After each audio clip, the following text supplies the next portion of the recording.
Welcome back. We just shared with you part of my conversation with George Mitchell about a number of things, including politics and immigration. Now, in this part of our discussion, we talk about his illustrious career in the U.S. Senate, then and now, and also a one-time opportunity to be on the Supreme Court that he turned down. You know, when I look through the different stages of your career, you seem to always get out at the right time in many ways.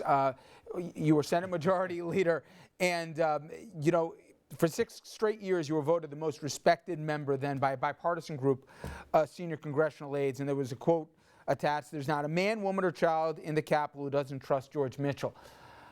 Not to be harsh, but does that almost not even matter anymore? I mean, the concept of bipartisanship is such a foreign concept or possibility to most of us. Could you do what you did then today? I think it would be much more difficult. Frankly, I thought it was hard then.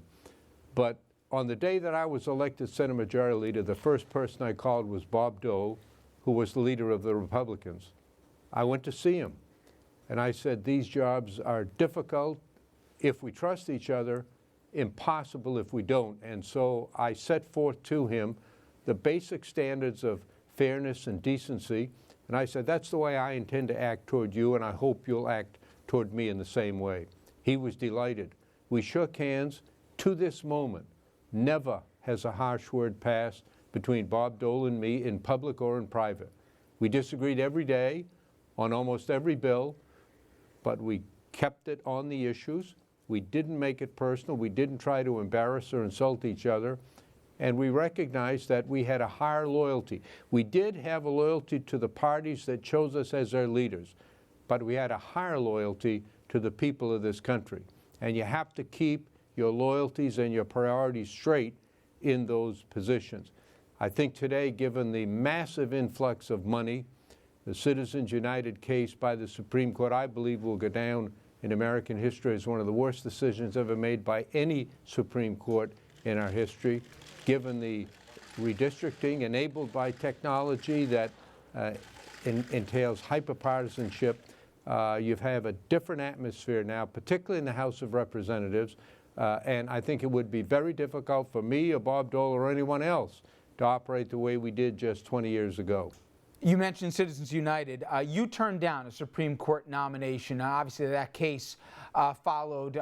If you assumingly had been confirmed, it would have been on the high court. Any regrets ever not taking that post, especially given some of the seismic cases that have come before it since? On occasion, yes. Not often. I did feel that way when I read the Citizens United case. I hope everyone listening will try to read it. It's illogical. It paints a fairy tale picture of what American politics is like. It's nothing. It's really simply ridiculous in the assertions that it makes. And I wish I'd been there to argue against it, but overall not. Just think, if I had gone on the court, I wouldn't have gotten to go to Ireland, and I wouldn't be the Grand Marshal of the St. Patrick's Day Parade in a couple of weeks. So there are benefits the other way as well. Could I say just one word about Ireland? Absolutely. My father's parents emigrated from Ireland. He was orphaned. He never knew his parents. And he was adopted by an elderly couple from a small town in Maine that were not Irish. So when President Clinton asked me to go there many, many years later, I really didn't have a good sense of my Irish heritage. My father had never said the word. He was an uneducated man. He worked as a janitor in a local school, and just surviving took up most of his life's energy. But my years in Ireland and Northern Ireland have given me an insight into my Irish heritage, really an awareness that I didn't have before.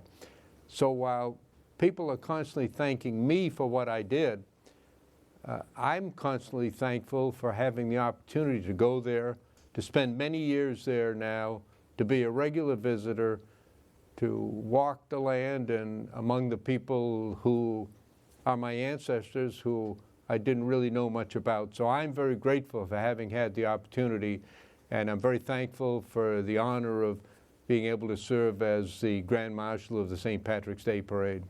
And on that note, Senator, I know you're going to throw on the sash, and I know you're going to be waving, but come rain or shine, you got a long schlep there. So I know you're still yes. playing some tennis.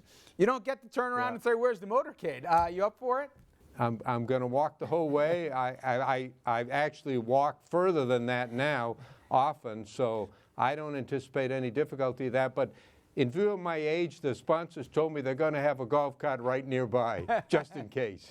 Just in case. Well, I can't thank you enough for a few minutes. We could keep going, Mitchell Report, baseball, and so many other things. But as always, you're very gracious with your time. Thank you so much, and best of luck March 17th. Thanks for having me. Coming up next, another interesting conversation, our sit down with the controversial head of the PBA, Pat Lynch. Dominic talked to him about the Akai Gurley case and a whole lot more.